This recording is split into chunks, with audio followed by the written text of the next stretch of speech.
Surely you can't be serious. I am serious. And don't call me Shirley. Silent breed is people! One morning, I shot an elephant in my pajamas. How he got in my pajamas, I don't know. They call me Mr. Tibbs.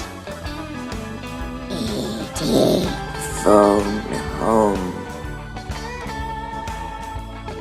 It's the Al Travis Show. We have on with us this morning Representative Tim O'Driscoll. He's been out there and doing stuff. I'll tell you, I just heard him on the news yesterday. Representative, how you doing? I'm doing well, sir. Yourself? No complaints. Busy night last night. I did not get to watch that movie about Minnesota, A Precarious State. Did you happen to watch it? I did. And, Rick Capella, former KARE 11 reporter, anchor, and other media broadcast, put together with his media company an hour-long documentary that was broadcast on all the ABC affiliates in the state of Minnesota last night at 7 o'clock. And so it had been, for the vast majority of people, Channel 5 out of the Twin Cities. And what a great program it was. It's refreshing to see, here are the statistics, here are the numbers, here's where things are at, right? There was no interjection by Capella or any of the other media people that he had involved in this. He let the people who he was interviewing tell their story, and they had their facts, and they went to the public record, said, here's the numbers, here's the facts. And things are not well, as we all know, in Minnesota. And poor city of Minneapolis, they talk about that city council, how leftist it is, and the Democrat Socialist Party, and how the quote-unquote just Democrats are voting with them to upwards of 93 to 98% of the time. And when they had a math person do it, it's not like they're, our fingerprints on us. We picked the records. They went and hired someone to do the whole pull the records and see what's going on. And they talked about, office buildings in Minneapolis that would have sold for $300 million 10 years ago, being sold for about $10 million because no one wants them. 3 cents on the dollar. Minneapolis has a lot of problems, and when they interviewed or picked up media clips of the city council, Minneapolis is a great place to be. We don't really want all these outsiders. All we want to do is take care of our own people, and we don't need law enforcement, and we can police ourselves, and just leave us alone.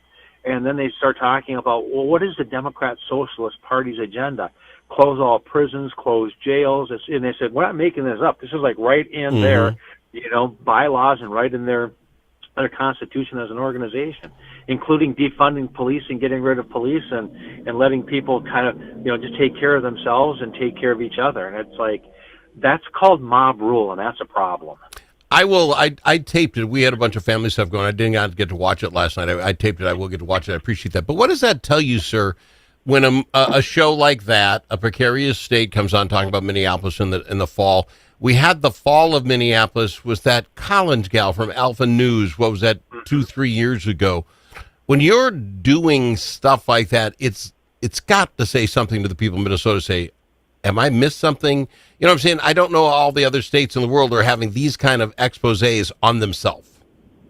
Well, they had, trust me, they didn't have the most conservative people that they were interviewing. They had the chief of staff for Sharon Sells Belton when she, who was is saying, if you can't have state-run everything, it's just not going to be possible. You have to. There's a place for capitalism. These are people who, back in the day, we would have said are, people across the aisle. They're like with us now, going, this is not good. This is where we need to change. We need to change now.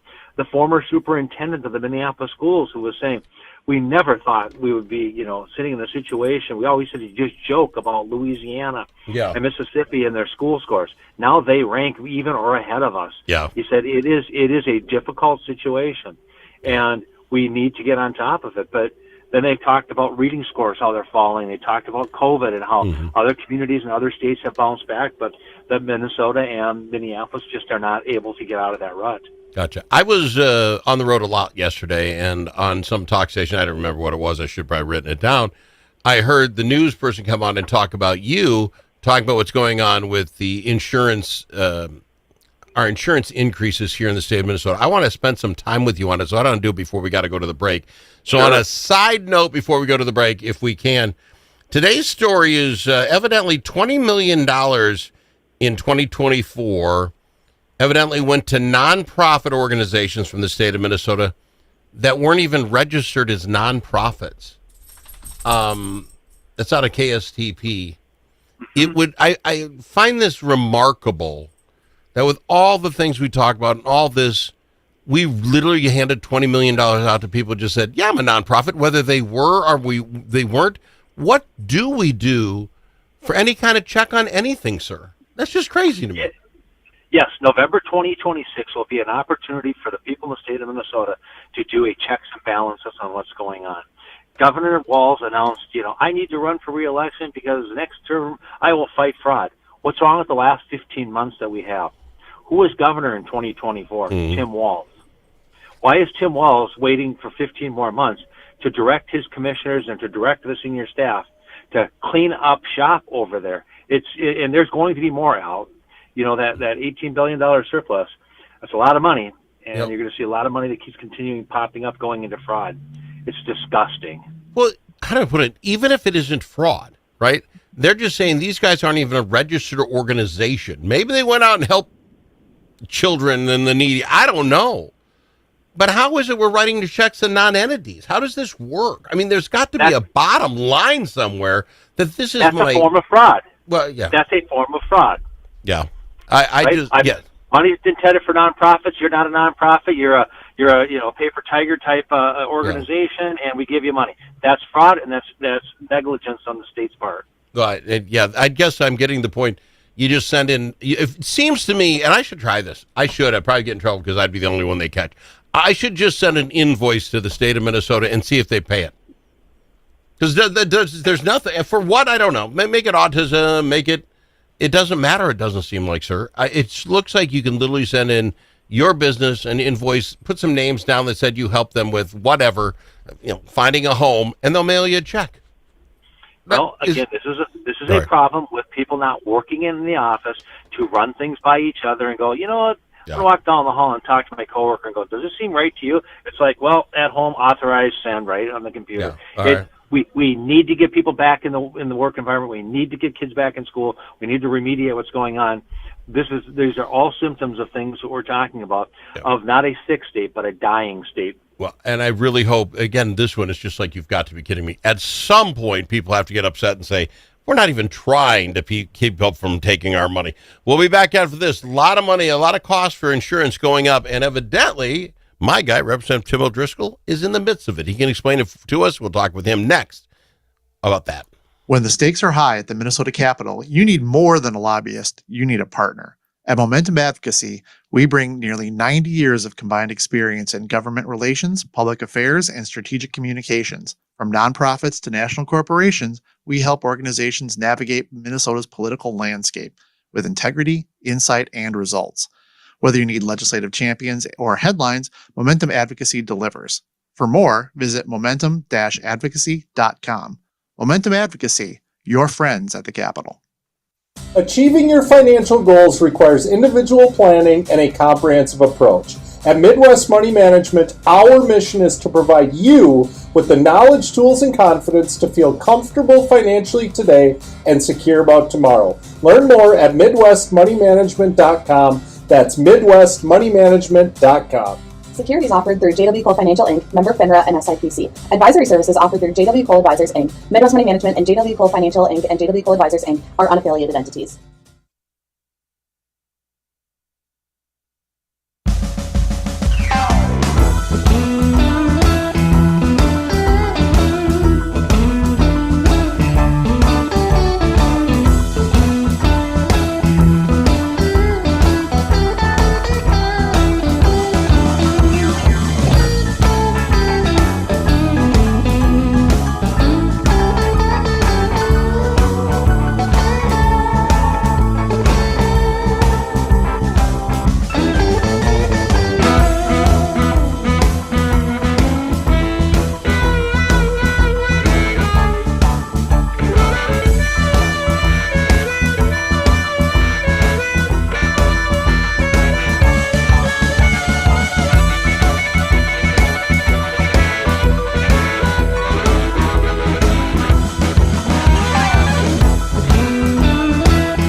amongst friends. The Al Travis Show. Nothing but talk. And we love having him on, Representative Tim O'Driscoll. Again, I heard him yesterday on a news segment of some sort, chatting about the cost of insurance going up in Minnesota. You're kind of the guy, the point man on this. Explain to me how this works, sir, because when I listened to the news article or the news guy, I had a couple of questions about it, and I'd like to talk with you about it. Sure. So I had quick headlines. Two different things. On October 1st, the MNsure rates came out. That's the individual market. That's folks who buy on the exchange or go to the agent and buy their own because they're not covered through a group plan, a work plan, a retirement plan, whatever the case may be. On average, those premiums were going to be going up about 20% from 2025 rates to the 2026 rates. Last year, or meaning this year at the end, December 31st, 2025, would have ended the 20% buy down that the state of Minnesota does through the reinsurance program. The Democrats fought me on this as the co-chair of the Commerce Committee, which has jurisdiction. I carried the bill to extend that program. We were able to get an extension for 2 more years that matches our federal waiver from Obamacare to allow this program to exist. By the way, strongly bipartisan supported in Washington. One thing that is actually strongly bipartisanly supported is a reinsurance program, believe it or not. Can we discuss that? And I'm not ripping you, and we've not discussed this between you and I. The reimbursement program, to me, seems like just another subsidy. And what I mean by that is if you're on the poor end of the spectrum, to keep those costs low, we will tax Minnesotans more so we can give it to the organizations, the insurance companies, and Al thinks he's saving money. We're really paying Peter to pay Paul. If we got rid of that stuff, the insurance companies say, wait a minute, Al's really ticked off. His premiums went up, and maybe that would keep him down. Do we not take away part of the natural force to keep prices down when the government says we'll cover the difference? No, what it actually does is it saves the government money, because these folks who couldn't afford premiums would end up going on to Medicare or charity care or uncompensated care when they present themselves at the emergency room. So the cost of care would be higher for these individuals. But because the insurance companies are participating in this, writing a private policy where the government is helping to subsidize that, we are actually saving a lot more money than we would had these folks not been on insurance. So, but work with me, sir. Work with me. I thought Obamacare, everyone had to have it. 18, you signed up. Young kids were going to be paying for old people like myself. Are we saying that a bunch of people are illegally not buying their insurance?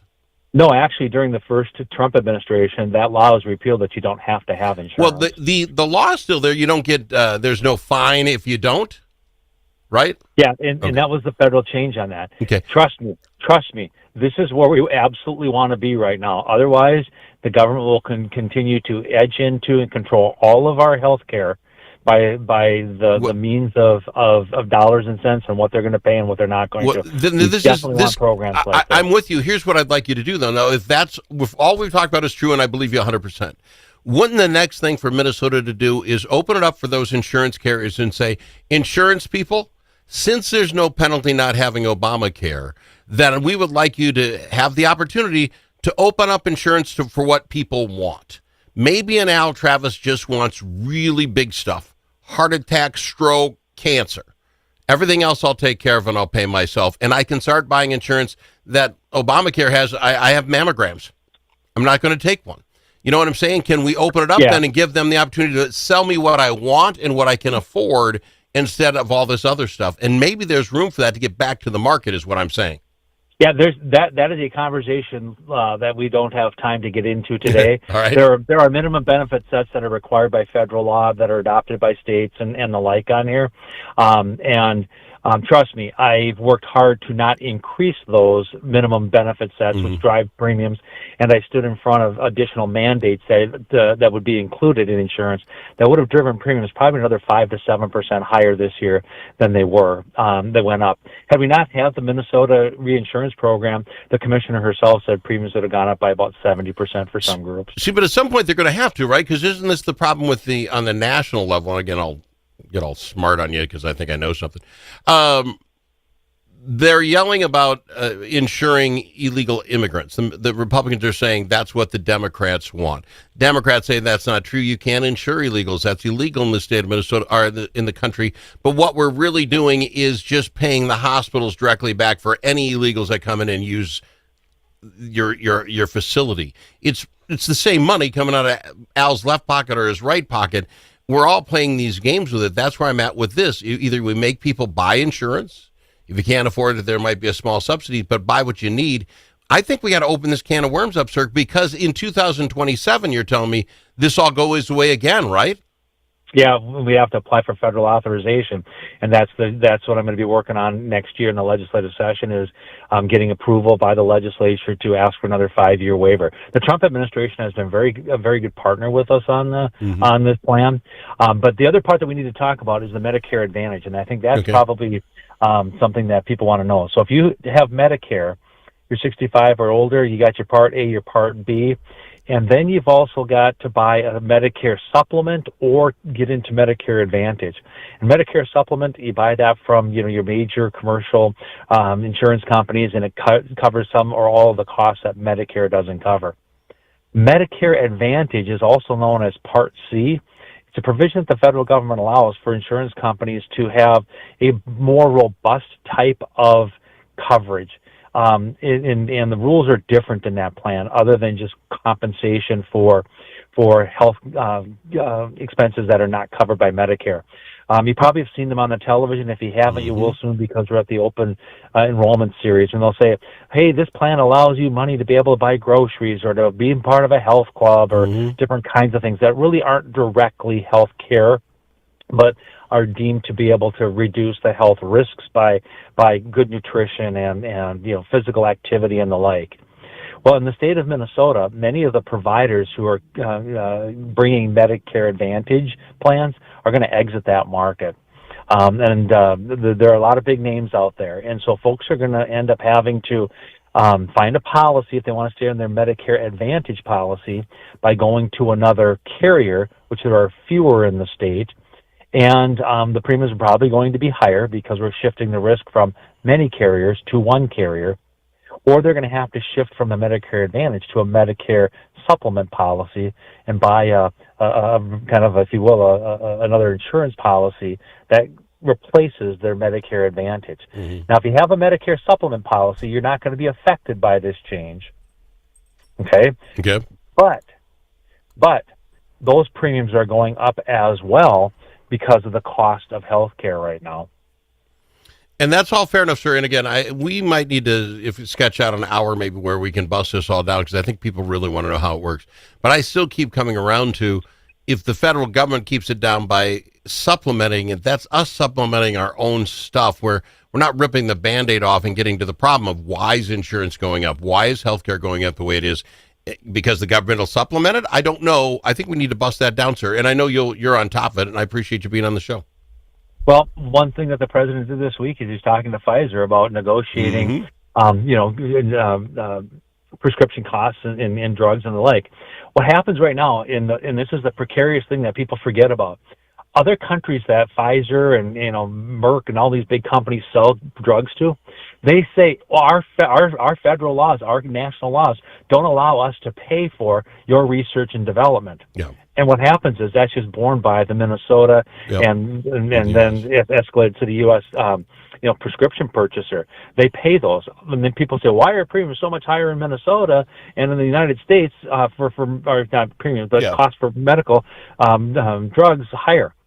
Because these other countries, they're onto it. It's like, we're just going to pass a law, you can't do it. And what are these companies going to do? They're going to sell to these other countries at whatever, right? They got a place that can cover their R&D, their research and development. If those costs are spread out over all users, which I think they should be, everybody who benefits from the research should pay for the research, sir, you'll see prices come down. I'm running out of time. We're running right up against it. I appreciate you being on. You know I do. Thank you, Representative. Yep. See you later. He's Representative Tim O'Driscoll on the Al Travis Show.